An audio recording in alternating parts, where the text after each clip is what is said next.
Again, this is Monty. Back at it again. Today is Monday. Looks like it's going to be a nice, beautiful day in Camarillo, California. I'm wiping down my car, as you might expect, and looks like we're going to have a nice, sunny day today, and it couldn't be better. Another day in paradise. As I mentioned before, I do my morning chores, and it's a form of therapy for me. I could probably, spend my time doing something else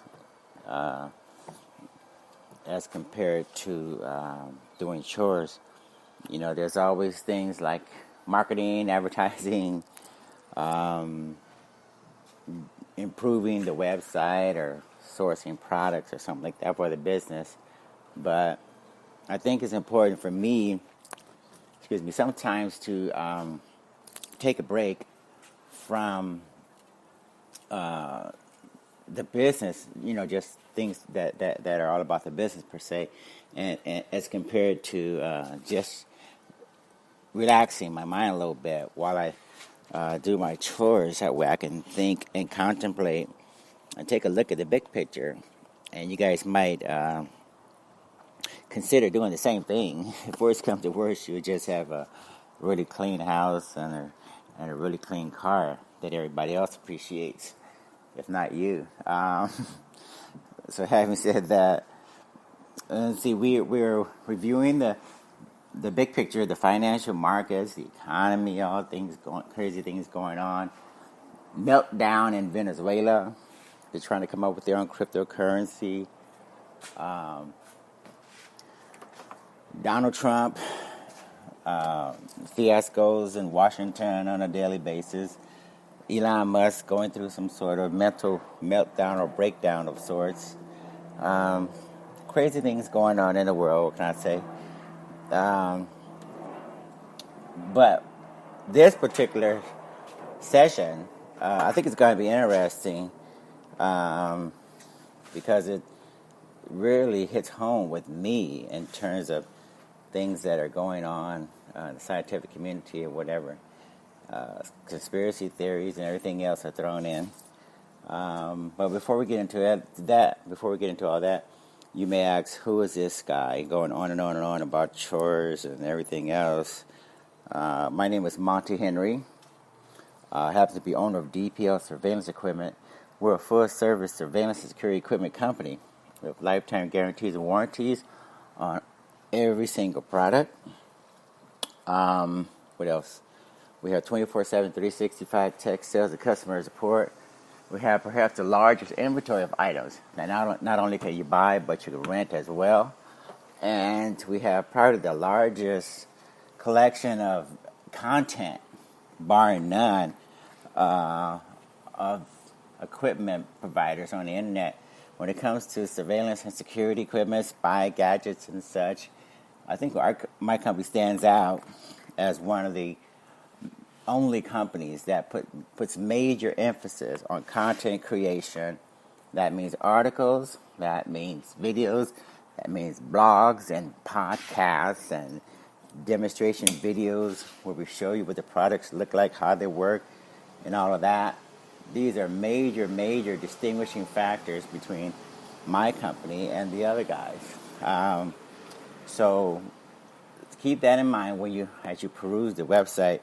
You could be spending hours and hours and days or weeks just absorbing all of the content. Hopefully it's useful, practical information.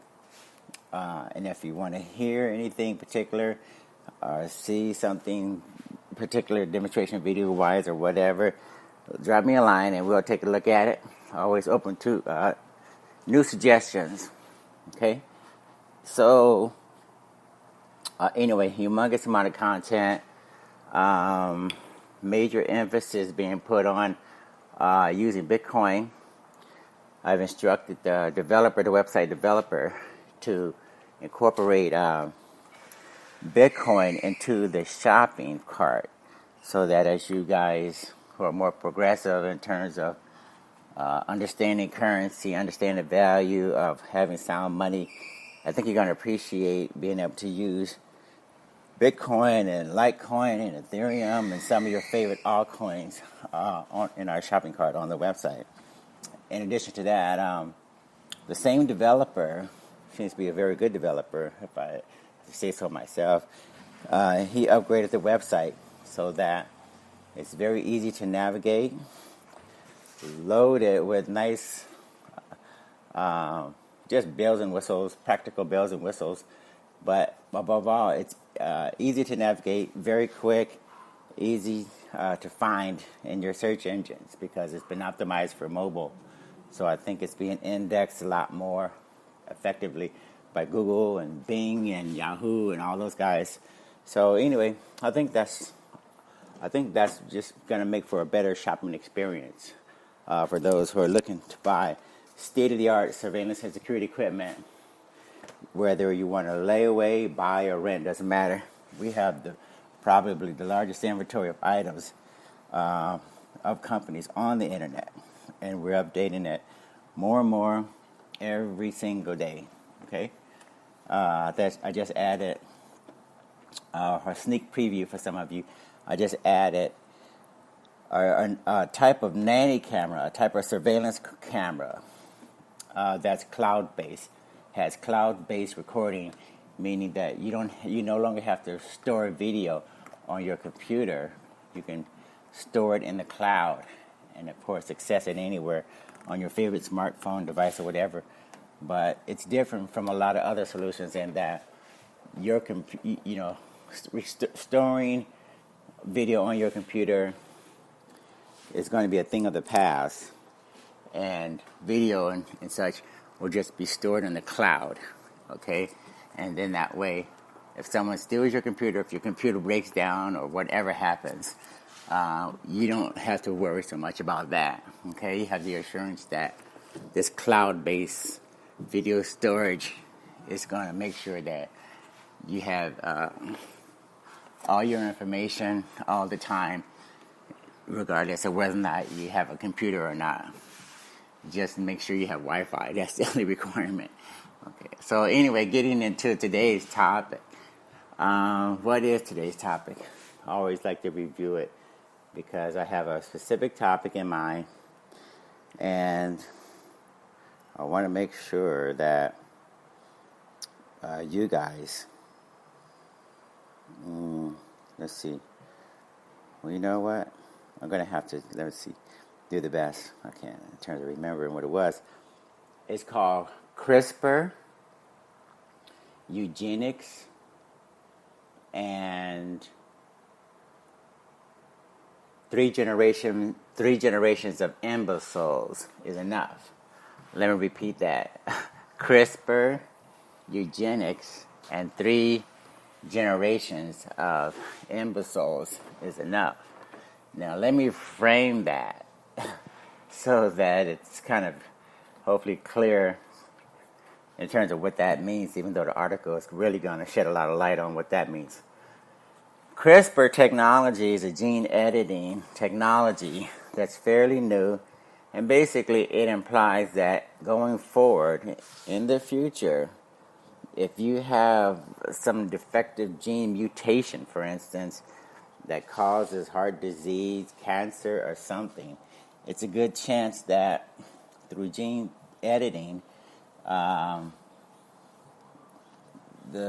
doctors are going to be able to modify that gene mutation, correct it, and so what they'll do is they'll take out the defective gene, fix it, and put it back, basically.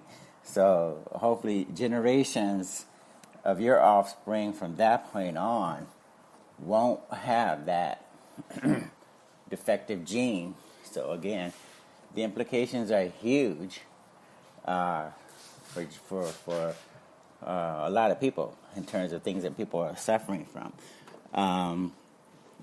And when I say eugenics, I think in the 1970s, for instance, a handful of universities and even a lot of states and different entities signed on board to the idea that it was perfectly okay to sterilize at least 60,000 people because those people were deemed unworthy to reproduce.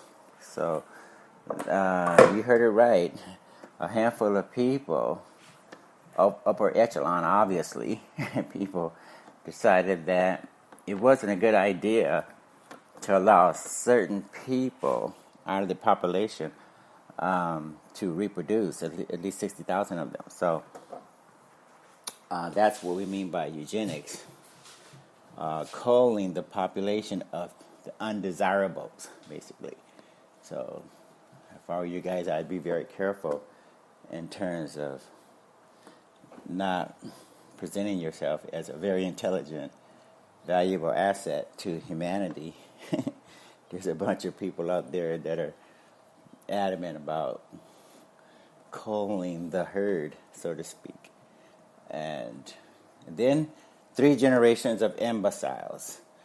Imbeciles rarely, as it implies, simply means that, well, that statement, viewed in the proper context, means that, well, some judge actually ruled, I'll get to it in the article, but there was a judge who actually ruled that there was more than enough stupid people. I think that was Justice Oliver Wendell Holmes, Jr. He declared in a decision that 3 generations of imbeciles was enough, okay? I think that's 1927, in a landmark case called the case of Buck versus Bell. This was a U.S. Supreme Court decision where the Supreme Court upheld the constitutionality of Virginia's program, okay? Basically eugenics. And Justice Oliver Wendell Holmes, Jr., he made that ruling. So that simply meant that those individuals, those institutions, had the green light in terms of getting rid of a whole bunch of people, again, that they deemed were not exactly making a major contribution or any contribution to society. So that's where that ruling came from. So anyway, getting right into the article, CRISPR technology is a gene editing tool that is presenting a major dilemma in the gene altering space, if you will, where, again, we have the opportunity finally to hopefully correct defects in genes. Typically, I have to frame it this way, typically gene mutations are random events.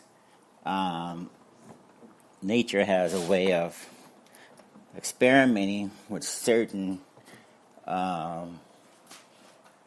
ways of seeing if we're going to be surviving, reproducing, successful as far as, again, mating and surviving and all that. And the genes that you have play a large role in terms of whether or not you're going to be attractive to a mate and reproducing and just being hardy enough to survive the harsh weather and climate conditions and droughts and all that. So the scientific community, just to go back a little bit, is in possession of these new tools, and a lot of people aren't really sure what to make of it because everyone wants their children to be smart, beautiful, tall, and all of that. But usually you have to work at it, right? But if there was a way to just modify the genes of the parents or whatever, or even the embryo at an early enough stage, it's quite possible that you could provide some advantage to your offspring, to your children, for instance, so that it would be easier for them to qualify to get into Harvard and make the basketball team and all of that, find a mate and all of that, right? So that's what gene editing does as far as opening up those possibilities. Now, in a consumer-driven marketplace, just one second.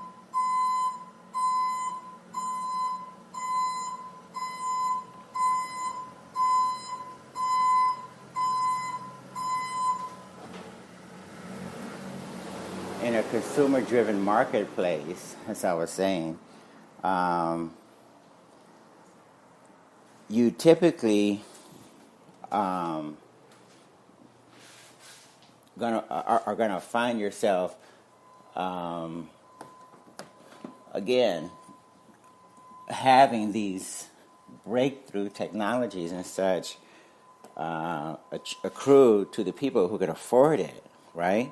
If there's wealthy people and they want their children to have the best characteristics and traits and genes overall, then they'll pay a lot of money, more likely, to have these operations done, whether it's gene therapy, gene editing, or whatever, right? If you don't want your kid to have heart disease, or if you just want your kid to grow up with a lot of these advantages, then you're going to make sure that their genes get edited. And you don't care so much about how much it costs because, that's what happens usually. The more money you have, the better you can provide for your children, right? So anyway, the scientific community is struggling with the idea that there's going to be division among the haves and have-nots and the people who are very, very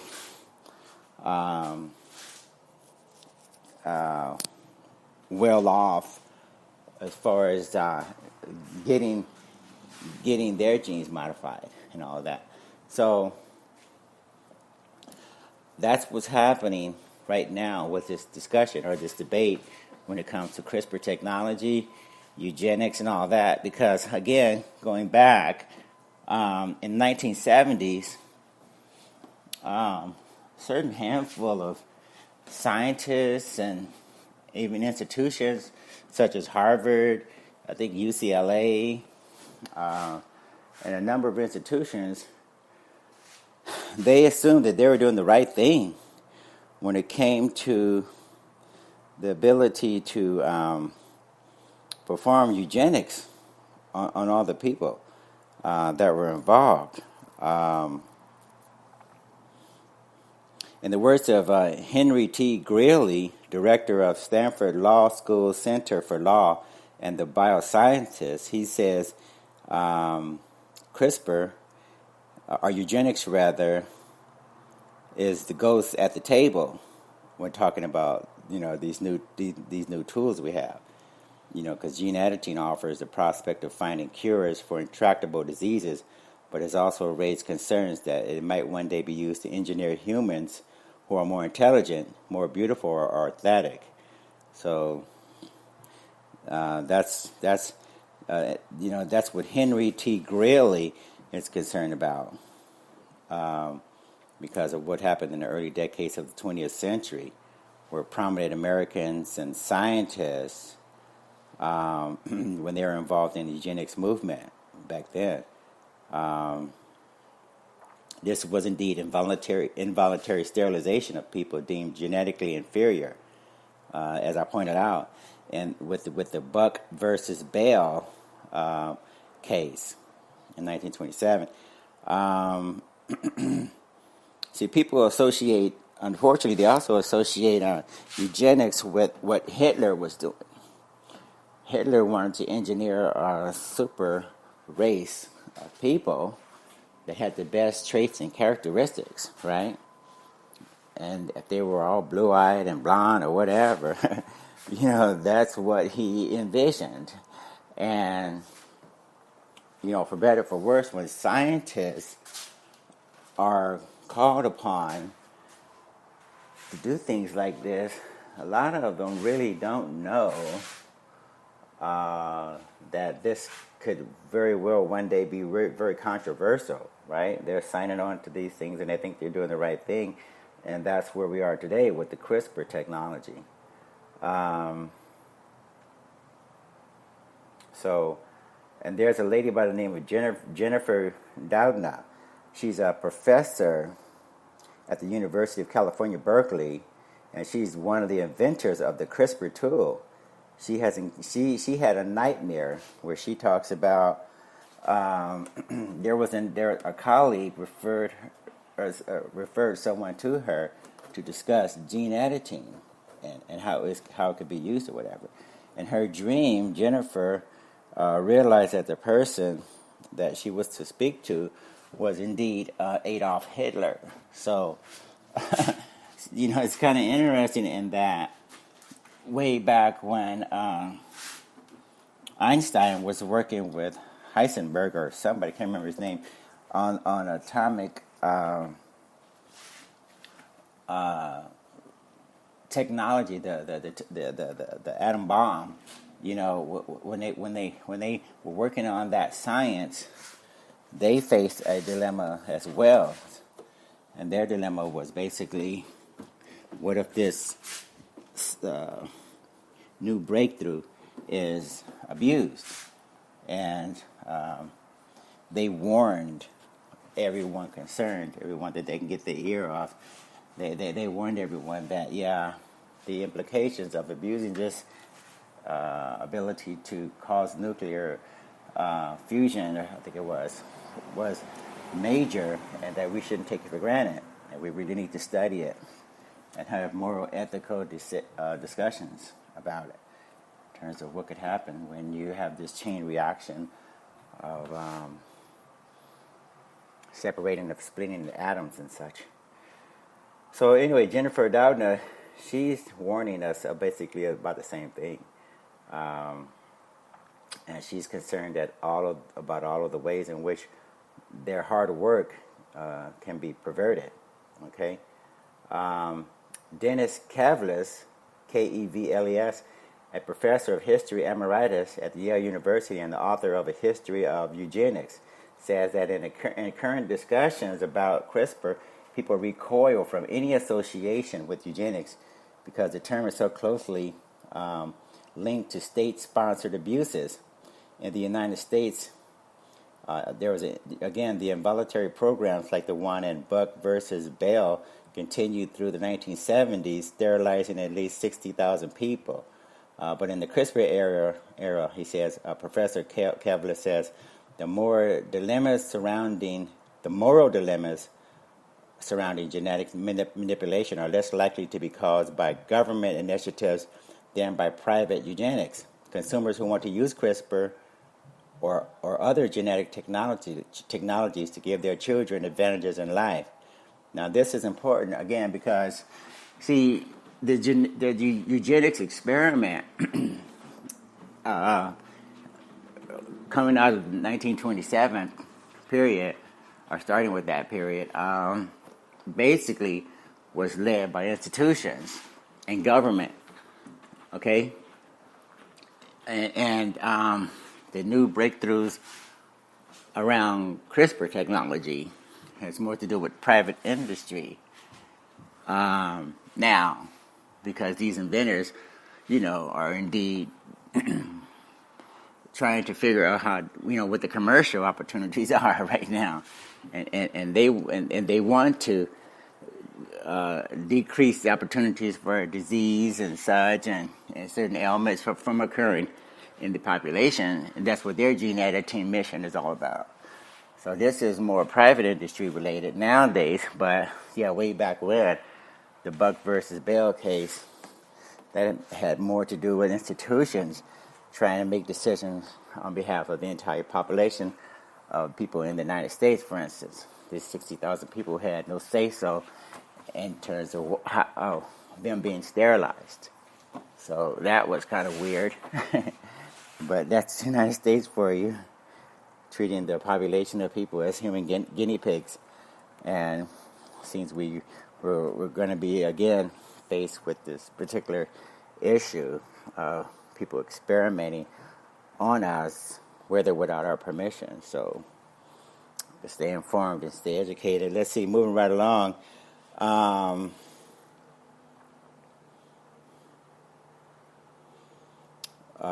Many of the institutions right now that are pro CRISPR technology, they want to promote or at least have a major discussion about it.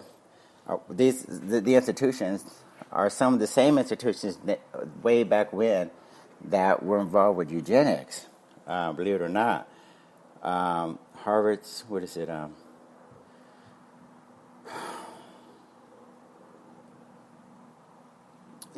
least we have Harvard Medical School's Personal Genetics Education Project. Again, this is called the Harvard Medical School Personal Genetics Education Project. It has initiated a genetics consortium whose activities will include offering education programs across the country, from rural high schools to urban churches. They're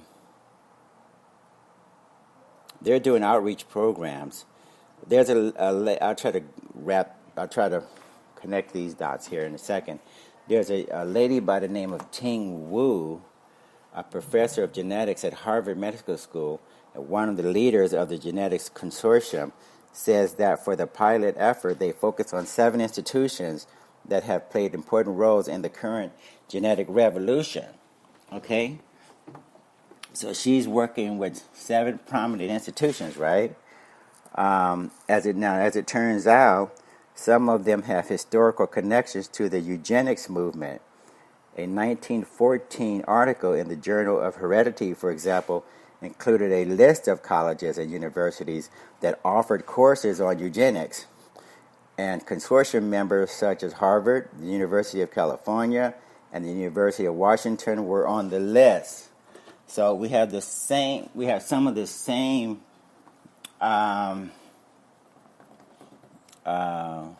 partners in crime, if you will, that were deeply involved in the eugenics movement. And this article dated, I think, 1914, in the Journal of Heredity, does indeed list some of the same institutions. So I don't know whether or not these institutions got religion or something all of a sudden, or decided to change their ways. But see, a lot of times, you guys, institutions, they want to have a voice in the matter. They want to have a say at the table. And it could be some of the same old players, but no one wants to be left out when it comes to this next revolution. So I think, unfortunately, it's imperative that some of these same universities and colleges try and figure out, how to make sure they have a seat at the table and how to make sure that they're part of the discussions. Michael Snyder, for instance, chairman of the Department of Genetics at Stanford University School of Medicine and a member of the consortium, says that its initial focus is going to be on educating people about what genetic technology can and cannot do. Using CRISPR to change complicated traits is still not imminent, he said. This month, 3 reports were published by scientists arguing over whether researchers successfully used CRISPR to edit out a single gene mutation in human embryos linked to a deadly heart disease. To significantly manipulate someone's intelligence or athletic ability, Dr. Snyder says, likely will require thousands of gene changes. And even then, genetics remain only a part of the story. Diet, environment, and training also play a role. Michael Snyder is basically reminding you guys that, this is not a perfect tool, which is obvious, right? But I don't think anyone with any amount of money, I don't think any of these wealthy individuals are going to be able to resist the idea, again, of making sure that their offspring doesn't have all the advantages that they can possibly get, that money can buy. So Whether or not it's going to be 100% effective or not, as far as gene editing and the outcomes, that's another issue. The major issue is just eliminating as many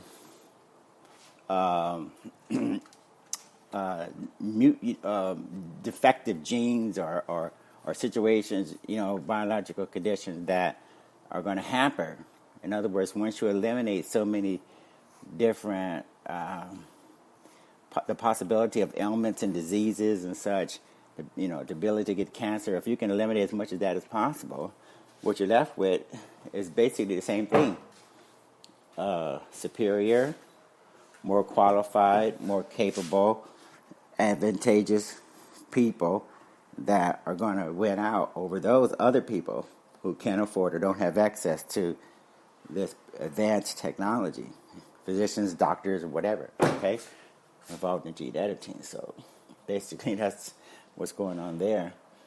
So we got to read between the lines, at least as far as what Dr. Michael Snyder is saying. Now, diet, environment, and training do play a major role, and ultimately, who's going to have superior characteristics and traits or whatever or not. If you're not training as much as me, if you're not eating as well as I am, if you're not studying as hard as I am, that's going to play a major role also, okay? So let's try to keep an open mind and try to figure out, again, going back to that nurture versus nature debate. You can have your doctor, have your physician, and have your nutritionist do all sorts of good things for you, but if you're not motivated enough to take the initiative and work hard and train hard and all that, then that's going to make a major difference, right? So let's keep that in mind as well. Let's see, who else is chiming in on this topic and bringing some good things to the table that I want to mention.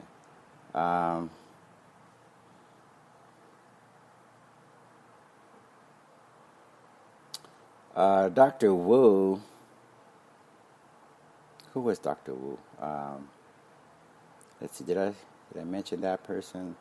Let's see if we mentioned, was it Ting Wu, I think? Oh yeah, Ting Wu. Just to wrap this up, Ting Wu, the female that I spoke to earlier, what was her role? She's a professor of genetics at Harvard Medical School and one of the leaders of the Genetics Consortium. Again, that's a group of institutions and universities that are going to be going out on a dog and pony show campaign and talking about the virtues of gene editing, what's possible, what's not possible, and all that. Dr. Wu says, do I think there are people who are going to do things 100 years from now we will be shocked that they did today? Let me repeat that again. Dr. Wu says, do I think there are people who are going to do things that 100 years from now we will be shocked they did, but today they believe it is the right thing to do? She says, sure, I think that's a possibility. The more eyes we have on this, the more arguments about this, the better we will be. So yeah, sometimes scientists and physicians and different people, they embark on these cutting-edge technologies and research, and we start to make progress in certain areas, and then we look back 100 years later, and it's like, that was very controversial, So I guess we learn as time goes on, and we start to try to have these moral and ethical discussions, unfortunately, after the fact, in terms of what was. Excuse me one second. We try to have these moral. Excuse me. Let's see.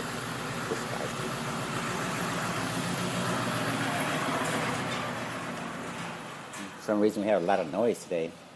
But yeah, we're going to have these moral and ethical discussions sometimes in a timely fashion when these breakthroughs are right there in front of us. And then sometimes it could be 50 years, 100 years later where we try to figure out what we did and what were we thinking. So anyway, that's how Dr. Wu, Ting Wu, she sums this up. Okay?